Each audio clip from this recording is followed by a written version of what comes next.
할아버지, 할아버지, 정신 차리세요. 저는 박창호, 올해 79입니다. 하지만 그 목소리가 들렸을 때 저는 제 나이가 몇 살인지도 기억나지 않았습니다. 초여름 오후 재래시장 한복판. 사람들은 분주히 오갔지만 아무도 쓰러진 저를 보지 못했습니다. 아니, 못 본 척 했는지도 모르지요. 하지만 한 청년만은 달랐습니다. 그는 제게 달려왔습니다. 사실 그 순간 저는 죽어도 상관없다고 생각했습니다. 아니, 차라리 죽는 게 나았습니다. 어떻게 딸에게, 손녀에게 말할 수 있겠습니까? 평생 복지 일을 하며 남을 도왔던 제가 사기를 당했다고요. 4천만 원. 아내가 세상을 떠난 뒤 3년간 식사를 거르고 난방을 줄이며 모은 돈이었습니다. 할아버지, 이 돈으로 손녀 대학 보내야지. 아내의 마지막 말이 귓가에 맴돌았습니다. 할아버지, 눈 떠보세요. 제 목소리 들리세요? 청년이 제 손목을 잡았습니다. 맥박을 재고 있었습니다. 맥박 빠르고 불규칙해요. 혈압 재볼게요. 청년은 가방에서 휴대용 혈압계를 꺼냈습니다. 얼마나 지났을까요? 180에 120. 많이 높으세요. 응급실 가셔야 해요. 청년의 목소리는 차분했지만 단호했습니다. 저는 고개를 저었습니다. 괜찮습니다. 그냥 좀 쉬면. 아니에요. 청년이 제 앞에 무릎을 꿇고 앉았습니다. 할아버지, 제가 응급구조사 준비하고 있어요. 지금 할아버지 상태는 위험해요. 혈압이 이렇게 높으면 뇌출혈 올 수 있거든요.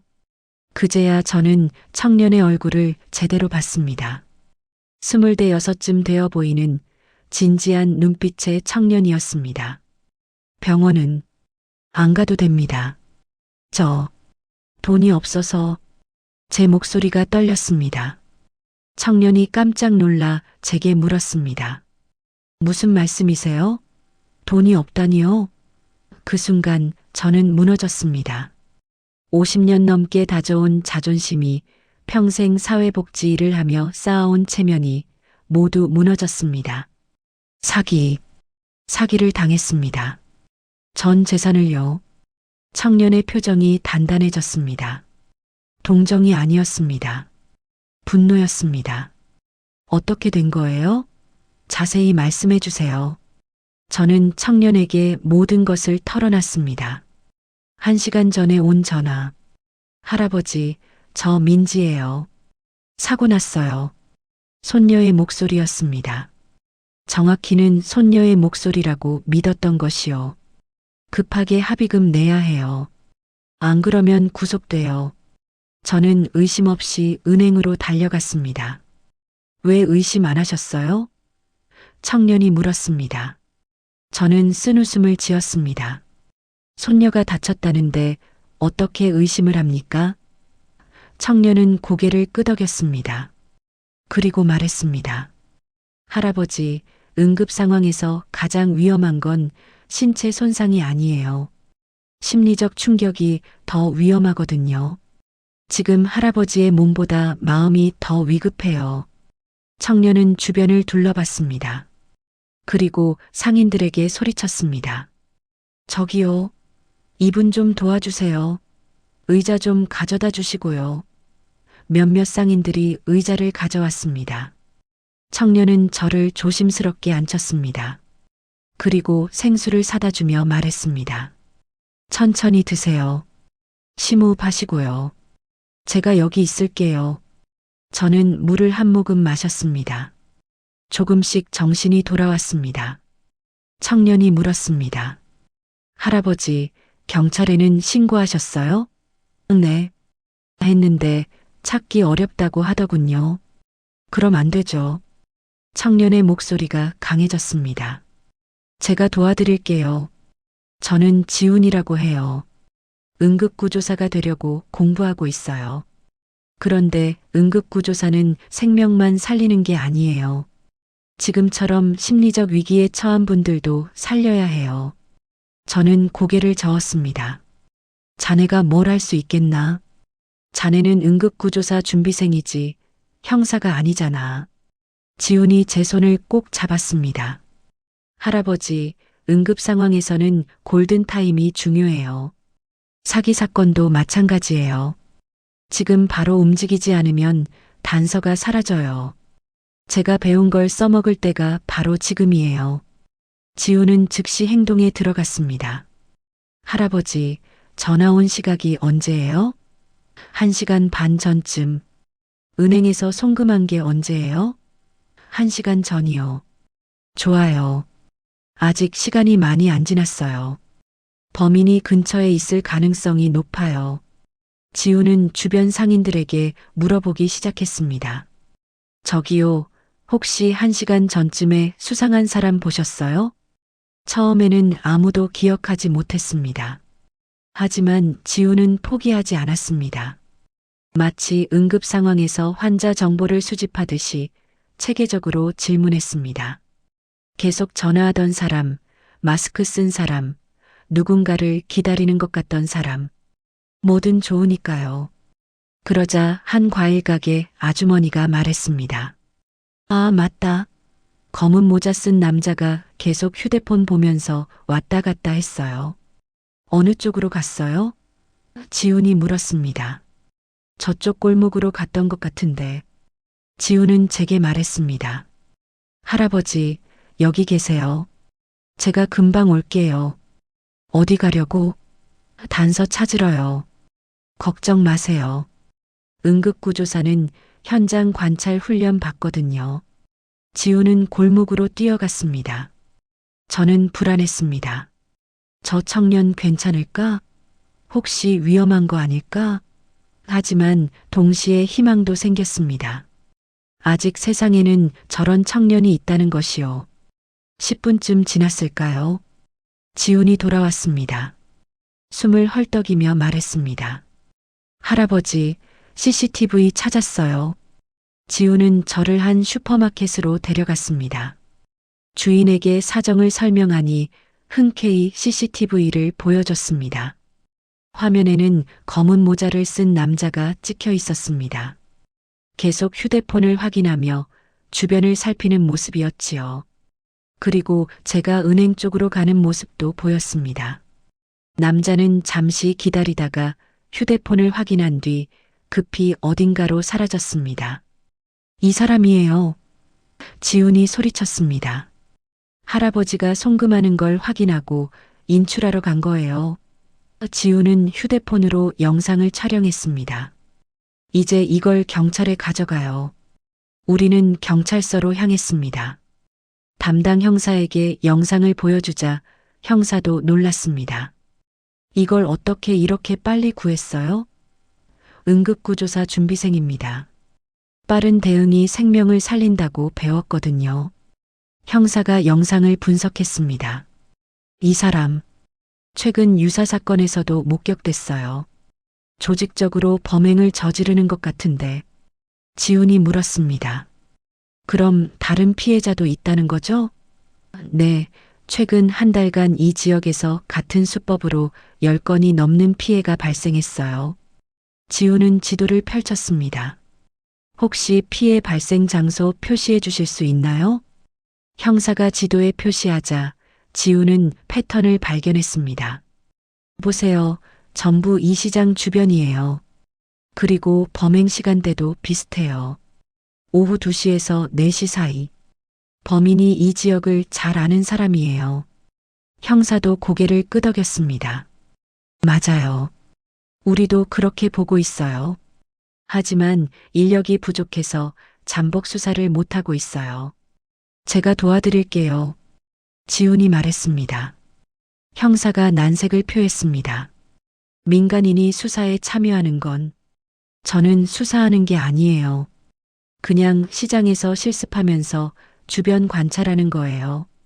수상한 사람 보면 연락드릴게요. 형사가 잠시 고민하더니 말했습니다. 알았어요. 하지만 절대 무리하지 마세요. 위험하면 바로 연락하고요. 다음 날부터 지훈은 시장에 나왔습니다. 응급구조 실습 시간 외에는 시장을 돌아다니며 관찰했습니다. 저도 함께 나왔습니다. 집에만 있으니 미칠 것 같았거든요. 지우는 제게 말했습니다. 할아버지, 같이 계세요. 할아버지도 범인 얼굴 보시면 알 수 있잖아요. 이틀은 아무 일도 없었습니다. 하지만 사흘째 되는 날, 저는 그 사람을 봤습니다. 지훈아, 저 사람이야. 제가 소리쳤습니다. CCTV에서 봤던 그 체격, 그 걸음걸이였습니다. 지훈이 조용히 말했습니다. 할아버지, 목소리 낮추세요. 들키면 도망가요. 우리는 거리를 두고 남자를 따라갔습니다. 남자는 시장을 배회하며 혼자 다니는 노인들을 관찰했습니다. 마치 사냥감을 찾는 것처럼요. 남자는 한 할머니에게 다가가려 했습니다. 하지만 할머니가 다른 사람과 함께 있자 포기했습니다. 지훈이 즉시 경찰에 전화를 걸었습니다. 형사님, 범인으로 추정되는 사람 발견했어요. 지금 시장 3번 출구 근처에 있어요. 알았어요. 10분만 기다려요. 지금 출동합니다. 하지만 문제가 생겼습니다. 남자가 시장을 벗어나기 시작한 겁니다. 할아버지, 우리도 따라가야 해요. 놓치면 안 돼요. 저는 불안했습니다. 위험하지 않을까? 괜찮아요. 거리 두고 따라가면 돼요. 응급구조 실습 때 배웠거든요. 현장 추적 요령을요. 우리는 남자를 따라갔습니다. 남자는 시장을 벗어나 외곽 지역으로 향했습니다. 낡은 건물들이 즐비한 곳이었지요. 남자는 한 폐공장 건물로 들어갔습니다. 지훈이 말했습니다. 할아버지, 여기서 기다리세요. 제가 확인하고 올게요. 안 돼. 너무 위험해. 괜찮아요. 멀리서만 볼게요. 지훈이 건물 쪽으로 조심스럽게 다가갔습니다. 저는 초조하게 기다렸습니다. 몇 분 후 지훈이 황급히 돌아왔습니다. 할아버지, 큰일이에요. 저 안에 여러 명이 있어요. 조직이에요. 그때 뒤에서 목소리가 들렸습니다. 거기 뭐 하는 거야? 돌아보니 또 다른 남자가 서 있었습니다. 같은 조직원인 것 같았습니다. 남자는 지훈의 어깨를 거칠게 잡았습니다. 너희 누구야? 왜 여기서 어슬렁거려? 지훈이 침착하게 답했습니다. 저희 길 잃어서 시장 가는 길 물어보려고요. 거짓말. 우릴 미행했지? 남자는 지훈을 건물 안으로 끌고 들어갔습니다. 저도 함께 끌려 들어갔습니다. 건물 안에는 4명의 남자가 더 있었습니다. 노트북과 휴대폰들이 즐비했습니다. 완전히 범죄 아지트였습니다. 리더로 보이는 남자가 우리에게 다가왔습니다. 너희 누구야? 경찰이야? 지훈이 답했습니다. 아니에요. 저희 그냥 시끄러. 휴대폰 내놔. 한 남자가 우리 휴대폰을 빼앗아 갔습니다. 통화 기록을 확인하더니 소리쳤습니다. 야, 이 새끼들 경찰한테 전화했어. 분위기가 험악해졌습니다. 리더가 지훈의 멱살을 잡았습니다. 이 자식들, 우릴 신고했어? 지훈은 침착하게 말했습니다. 지금이라도 저희 보내주세요. 안 그러면 죄가 더 무거워져요. 사기죄에 폭행죄, 감금죄까지. 닥쳐. 리더가 지훈을 밀쳤습니다. 지훈이 바닥에 넘어졌습니다. 저는 앞으로 나섰습니다. 이 청년한테 손대지 마. 제 목소리가 떨렸지만 저는 지훈을 보호했습니다. 리더가 비웃었습니다. 할아버지는 가만히 있어. 안 그러면. 그때 지훈이 일어서며 말했습니다. 여러분, 진정하세요. 우리 얘기 좀 합시다. 지훈의 목소리는 놀랍도록 차분했습니다. 무슨 얘기? 리더가 물었습니다. 지훈이 답했습니다. 저 응급구조사 준비하고 있어요. 사람 살리는 일 배우고 있죠. 그래서 아는데요. 사람은 2번 죽을 수 있어요. 몸이 죽기 전에 마음이 먼저 죽는 거예요. 여러분도 마찬가지예요. 남자들이 어리둥절한 표정을 지었습니다. 무슨 개소리야? 여러분, 처음부터 나쁜 사람이었나요? 지훈이 물었습니다. 빚 때문에, 생계 때문에 어쩔 수 없이 이 일 시작한 거 아닌가요? 한 젊은 남자가 흔들리는 표정을 보였습니다. 리더가 소리쳤습니다. 야, 정신 차려. 이 새끼가 우릴 설득하려는 거야. 형, 하지만 젊은 남자가 말했습니다. 우리 이거 하면서 행복했어? 매일 양심에 찔리면서 살잖아. 닥쳐. 돈 벌면 되는 거야. 리더가 화를 냈습니다. 하지만 지우는 계속 말했습니다. 돈 벌어서 뭐 할 건데요? 잡히면 다 끝이에요. 가족들은요? 부모님은요? 그분들이 여러분이 이런 일 하는 거 아시면 얼마나 가슴 아파하시겠어요? 젊은 남자의 눈에 눈물이 맺혔습니다. 형, 우리 그만하자. 제발. 리더가 주머니에서 칼을 꺼냈습니다. 이 새끼들, 우릴 무너뜨리려고.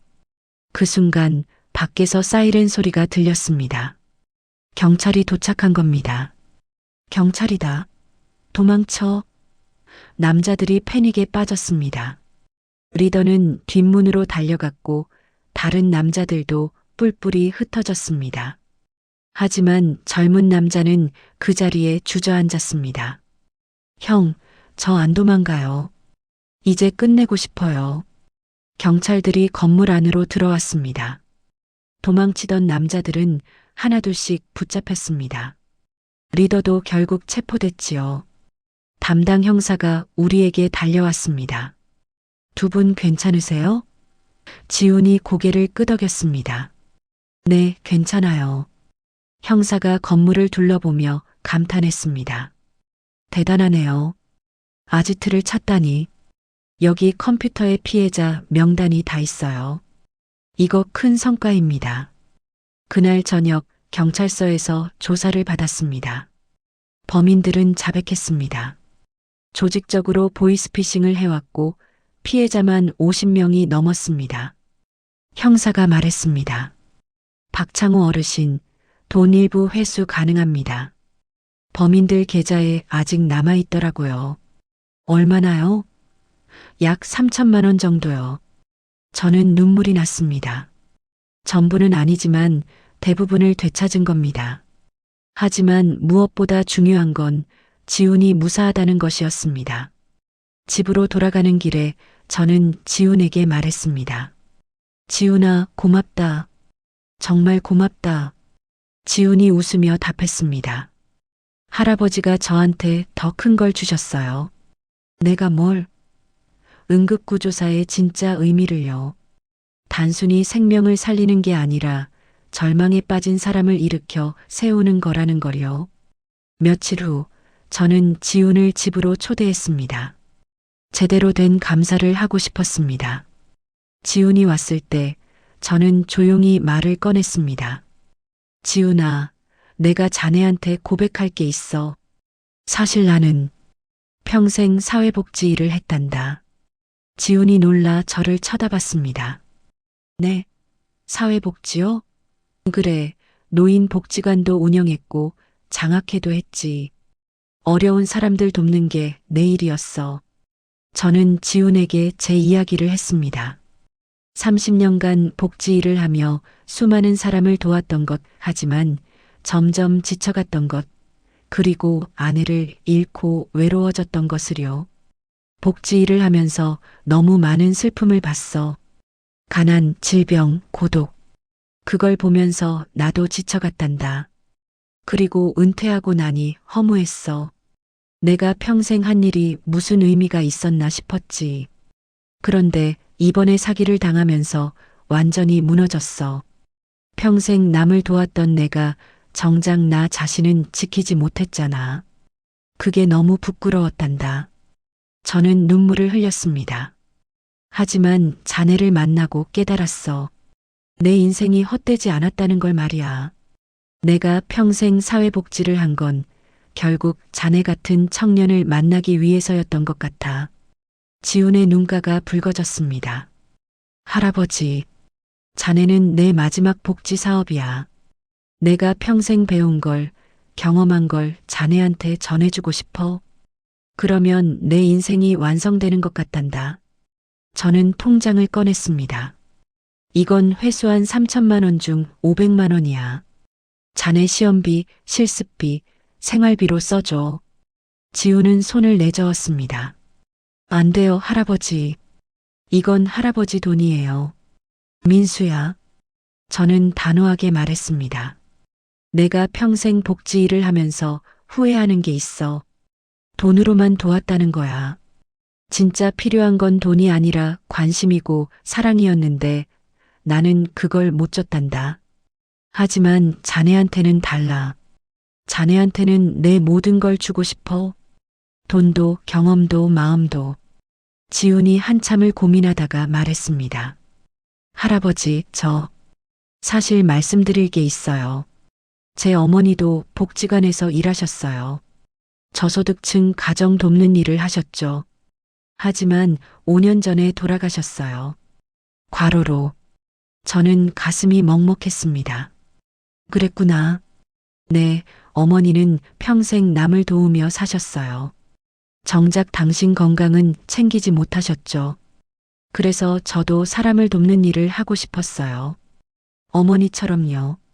저는 지훈의 손을 꼭 잡았습니다.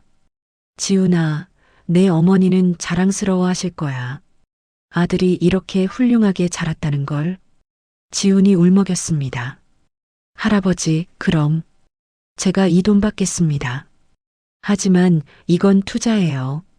제가 응급구조사 되면 더 많은 사람을 도울 거니까요. 저는 웃으며 말했습니다. 그래, 그거면 됐어. 그날부터 저와 지훈의 관계는 더 깊어졌습니다. 저는 지훈의 멘토가 됐습니다. 주말마다 만나 공부를 도왔습니다. 응급구조 이론뿐 아니라 제가 복지 현장에서 겪었던 수많은 사례들을 들려줬지요. 사람을 대할 때는 항상 그 사람의 입장에서 생각해야 해. 환자는 두려워하고 있어. 그 두려움을 먼저 안정시켜줘야 한단다. 지훈은 제 말을 늘 진지하게 들었습니다. 그리고 열심히 공부했지요. 하지만 시험까지 시간이 많지 않았습니다. 2달밖에 안 남았거든요. 지훈은 저를 도우느라 공부를 많이 못했습니다. 모의 시험 성적은 합격선에 못 미쳤습니다. 지훈은 불안해했습니다. 할아버지, 저 떨어지면 어떡하죠? 저는 지훈의 어깨를 두드렸습니다. 지훈아, 넌 이미 합격한 거야. 무슨 말씀이세요? 진짜 응급구조사는 자격증으로 되는 게 아니야. 마음으로 되는 거지. 자네는 이미 그 마음을 가졌어. 시험은 그냥 확인하는 절차일 뿐이야. 지훈이 눈물을 글썽였습니다. 감사합니다, 할아버지. 시험 전날 밤 지훈이 전화를 걸었습니다. 할아버지, 너무 긴장돼요. 지훈아, 눈 감아봐. 그리고 생각해봐. 시장에서 우리가 만난 그날을. 자네가 나한테 달려왔을 때 자격증 있었니? 없었어. 하지만 자네는 날 살렸잖아. 그게 진짜 응급구조사야. 지훈의 숨소리가 차분해졌습니다. 네, 할아버지. 내일 최선을 다할게요. 시험 당일 저는 시험장 밖에서 기다렸습니다. 몇 시간이 지나고 지훈이 나왔습니다. 표정이 밝았습니다. 할아버지, 잘 본 것 같아요. 저는 지훈을 꼭 안았습니다. 잘했어, 지훈아. 수고 많았어. 2주 후 필기시험 합격 소식이 왔습니다. 지훈은 기뻐하며 제게 전화를 걸었습니다. 할아버지, 필기 붙었어요. 저도 덩달아 기뻤습니다. 그래, 잘했어. 이제 실기랑 면접만 남았구나. 지훈은 더욱 열심히 준비했습니다. 저도 최대한 도왔지요. 특히 면접 준비를 집중적으로 도왔습니다. 응급구조사가 되려는 이유가 뭔가? 라는 질문에 지우는 대답했습니다. 저는 시장에서 한 할아버지를 만났습니다. 사기를 당해 쓰러지신 분이었죠. 혈압을 재고 안정시키면서 깨달았습니다. 응급구조사는 몸만 치료하는 게 아니라는 걸요. 그분의 마음이 더 위급했거든요. 저는 그런 응급구조사가 되고 싶습니다. 환자의 전체를 보는 사람이요. 면접관들은 감동했습니다. 그 할아버지는 지금 어떻게 지내십니까? 지훈이 웃으며 답했습니다. 제 인생의 스승이 되셨습니다. 그분이 없었다면 저는 여기 없었을 겁니다. 면접을 마치고 나온 지훈은 자신감에 차 있었습니다. 할아버지, 정말 잘한 것 같아요. 한 달 후 최종 합격자 발표가 있었습니다. 지훈이 제게 달려왔습니다. 울면서 말했습니다. 할아버지, 저 합격했어요. 응급구조사 됐어요. 저는 지훈을 꼭 껴안았습니다. 우리는 한참을 그렇게 울었습니다. 기쁨의 눈물이었습니다. 임용식 날, 저는 지훈의 가족들과 함께 참석했습니다. 지훈의 아버지도 오셨습니다. 아버지는 지훈을 보며 우셨습니다. 엄마가 보고 있을 거야. 하늘에서 자랑스러워 하실 거야. 새 제복을 입은 지훈의 모습은 빛났습니다. 선서를 하는 지훈을 보며 저는 가슴이 벅찼습니다. 임용식이 끝나고 지훈이 제게 다가왔습니다. 그는 경례를 하며 말했습니다. 박창호 할아버지, 저 김지훈은 오늘 대한민국 응급구조사가 되었습니다. 할아버지께서 제 첫 번째 환자셨고 제 첫 번째 선생님이셨습니다. 평생 감사하며 살겠습니다. 저는 지훈의 손을 잡았습니다. 아니야, 지훈아. 내가 나를 살렸어. 절망 속에서 날 일으켜 세운 건 너였단다. 그날 이후 지훈은 정말 훌륭한 응급구조사가 됐습니다. 특히 노인 환자들에게 인기가 많았습니다. 환자의 몸만 보는 게 아니라 마음도 봤으니까요. 지훈의 소문은 퍼져나갔고 많은 사람들이 지훈을 찾았습니다. 1년 후 지훈은 우수 응급구조사상을 받았습니다. 환자 만족도가 가장 높았다는 이유였습니다. 시상식에서 지훈은 이렇게 말했습니다. 이 상은 제 것이 아닙니다. 시장에서 만난 한 할아버지께 드립니다. 그분이 저를 응급구조사로 만들어주셨습니다. 지훈은 객석에 저를 바라보며 고개를 숙였습니다. 저는 박수를 치며 눈물을 흘렸습니다. 지금 저는 80입니다. 지훈은 여전히 자주 찾아옵니다. 할아버지, 오늘 이런 환자를 만났어요. 현장 이야기를 들려주고 조언을 구합니다. 저도 기꺼이 제 경험을 나눕니다.